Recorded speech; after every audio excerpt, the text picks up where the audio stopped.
खाइब देखि जा रोगा के देश हसी ये रमावा के हो पतवा तू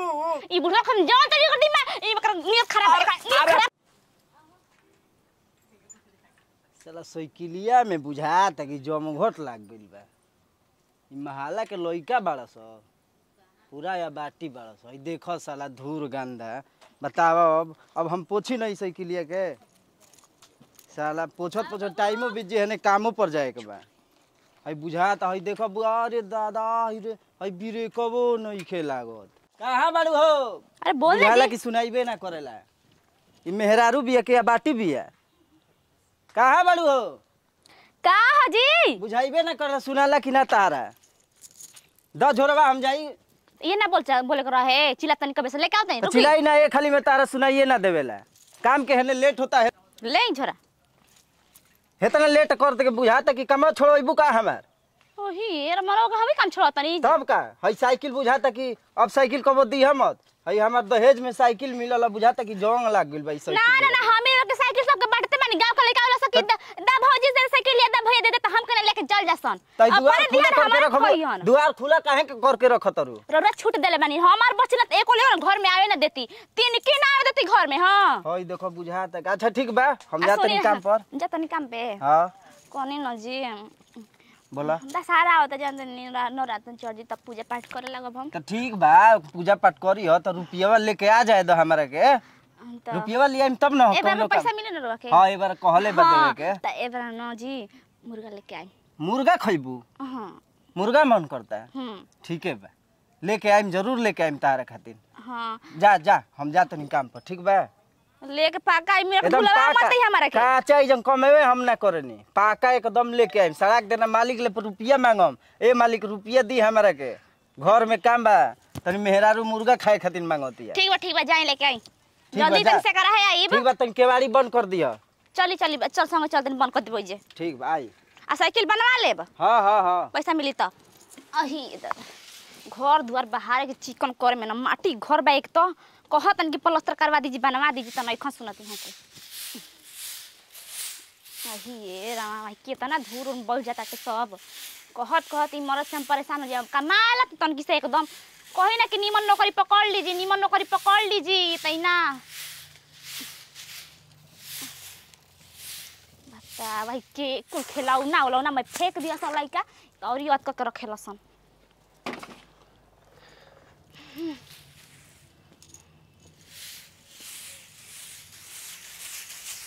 अहियो दादा ए बड़ा मुर्गा आई हमर संगे बनाईब खाईब हम बूढ़ा कर दे नहीं खी सकत के लालचा के खाईब और एकदम मुझौसा हरामी बूढ़ा हां न नतिया हमर आंखी के सामने तो बाकी में जीवे जर जाला खूने खौल जाला नतिया के देख के आओ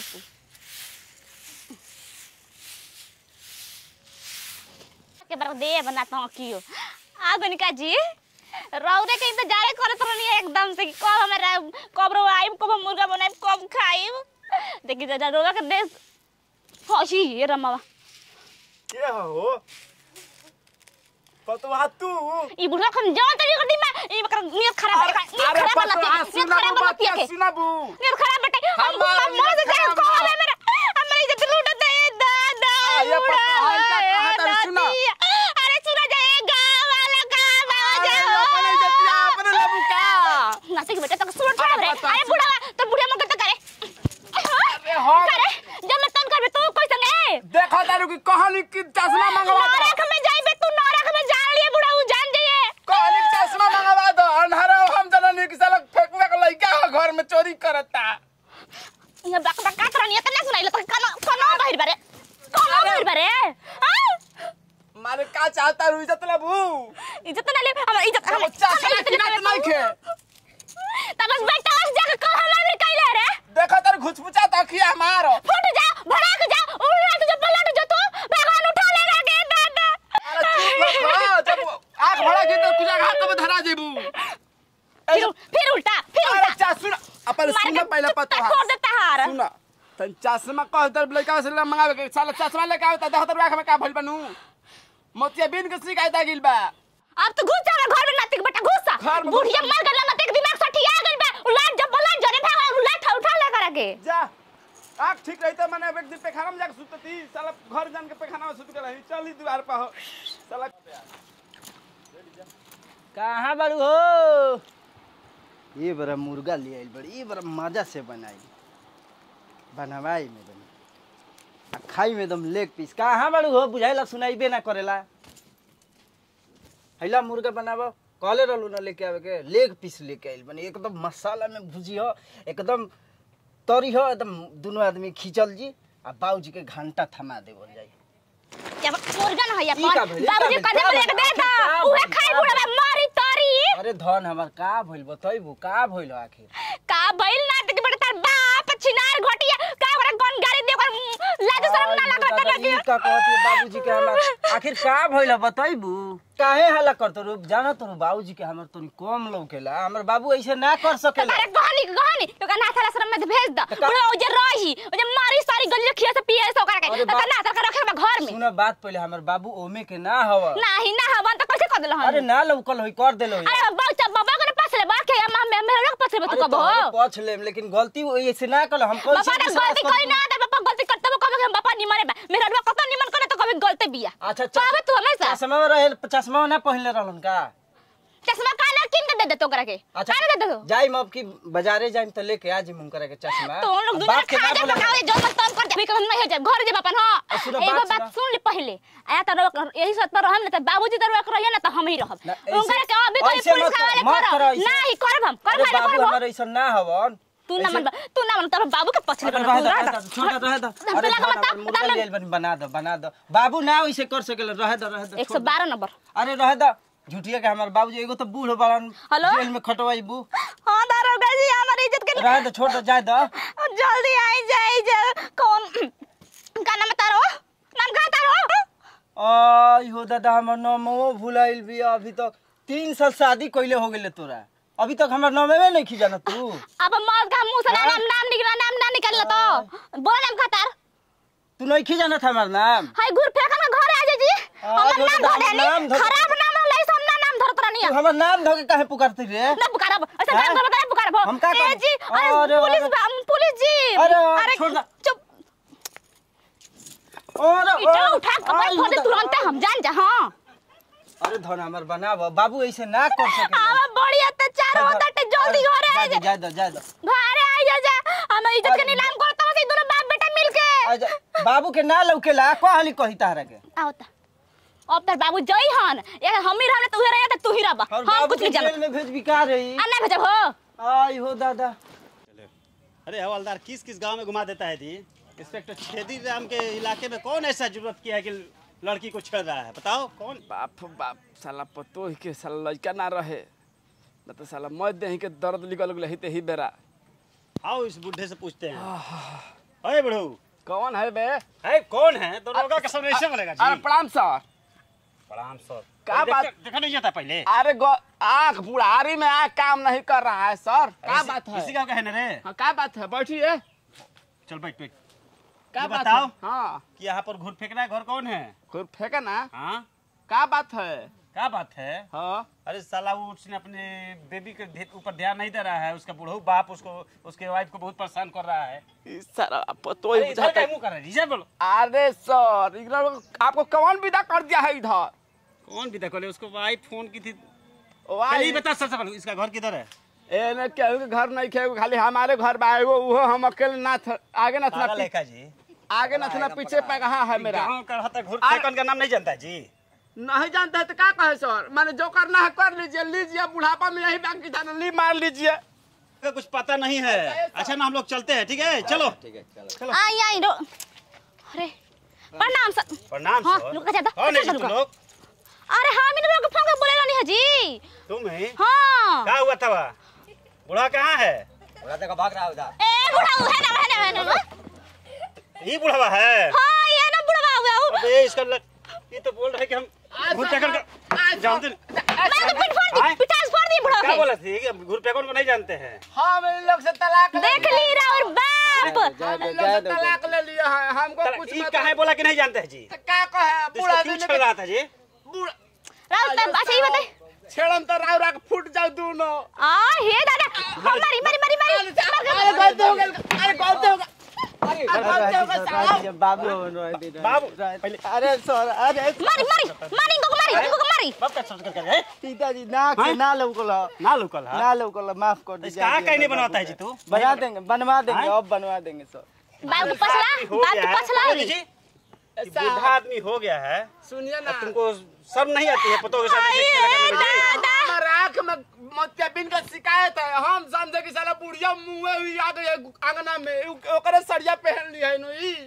सॉरिया पहले तो दिखा कैसे रे जबान है तू अरे हैं चेहरा नहीं दिखा देता है खाली कलर दिखा देता है ना जी दरोगा जी ई बुढ़वा के नियत में खोट बटे ई पहले से चाहते रहलो उसे करे आ जानबूझ के ई दूर बाप पे बेटा मिलल बाओ सुना सही चाहता रू कि घर के इज्जत नीलाम करबू अब तू नीलाम करे पे लागल बड़ा बुढ़वा घर में सब भाई अरे हल्ला करो। इज्जत बुढ़ा उठत रहे उठा के बोला हमारे घर में फूट जाई देखिए हमार गलती बाटे हमारे रहते हुए तुम फैसला करोगी हम काहे के फैसला कर जो हम संग भाई में तौने कहत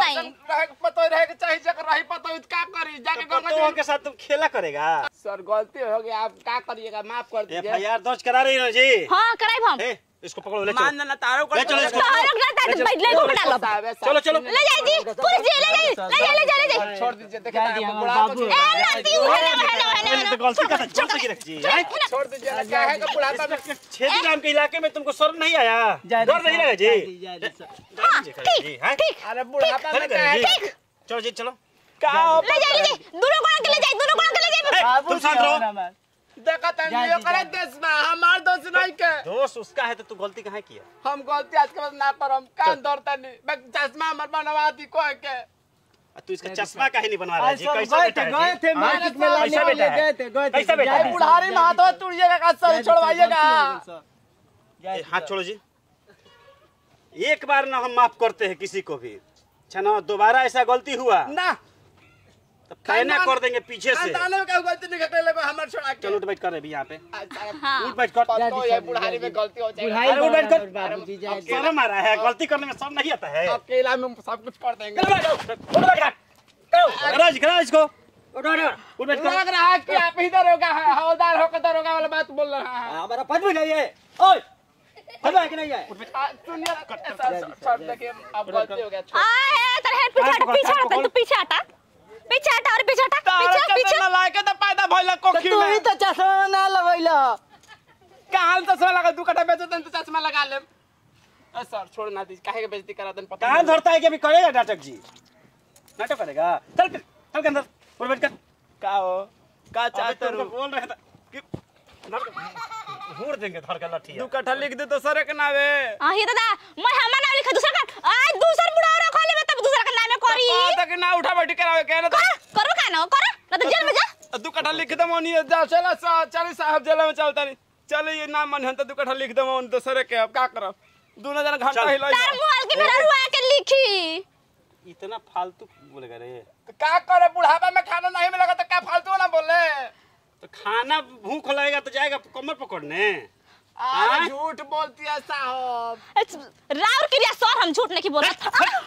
हमारा कसम खाती हमको बोलेगी क्या रे पूरा खानदान में हमने के तो सर क्रिया खानी जा जाए दी बुढ़ाई माफ बड़ा करके हम जा रहे हैं जाए दी बाबूजी बुढ़ाई तो तू नहीं अरे बुढ़ाया सब जा रे दीजिए हम कहां बुढ़ाई आज ही जाकर चश्मा ला के दो ऐ छेद हां कल आकर पूछना कि इसको चश्मा लगा है कि नहीं ठीक है ना लगा दे आज चश्मा लगा देना ठीक है देखो तुम भी गलती मत करना तुम भी थोड़ा ध्यान दो खाना पानी पे ध्यान दो बूढ़े आदमी आ तेरा हाथ खाटा बावन आप कितना खाना पीने पे ध्यान दी मुर्गा देखो ये इतना बुढ़ा गए चलने लायक है जी ये है अंदर से खोखला हो गया है साहब जाके कमर पकड़ के अब गलती मत करना नहीं कर। सब गलती करो सॉरी बोलो माफ कर पतो है गलती अब ना करब सुना है ना बैठा बैठा चार तारा बजे से बदनामी हो खला चलो। तू ही चश्मा ना कौन ही अरे अब झगड़ा करके फिर भी ना सब जय हम जा रहे हैं चलो अब गलती नहीं होना चाहिए ना, अब कभी गलती ना हो। चलो गलती हमनी से हो वैसे लोग रहते हैं गांव में तू तो हमार तो इज्जत इज्जत लेबे कैली तू अब हम आई हो अरे भाई छोड़ रुका तू बाल के पछ ले तू बाल के पछ हम बोला कर रे रुक जा बाल के पछ ली हन बाल के पछ ली काहे दूर चगला संग रे ना घरवा में ही हो ना रही हम ना हम तो खाइब के घेमड़ा कमा के खा ले पे पैसा निकल के का अब तो अब पछला तू नहीं आ तो तू बाप बड़ा ए तो मर तो हमार के दूसरा रे बेटा का रहली हम चश्मावा काहे रख देला ह चश्मा हेरा गइल बारे जा हो पता तन जा मुर्गा तन बनाव खाइ ले गलती से सही माफ कर अब ना करम ऐसा काम जाओ मुर्गा खाइबा मुंह में हुर देम ना के जीवनी के हिकाल देम ना कि हिच के मर देबे तुरंत ले जे जा दो चलो घर आए तो लोग मुर्गा खिया दनी आवे जे घरवा हम बाबू घरे ना जे जान गन लेकिन एने कोंटा भी ना कि न के न कोंटा भी आई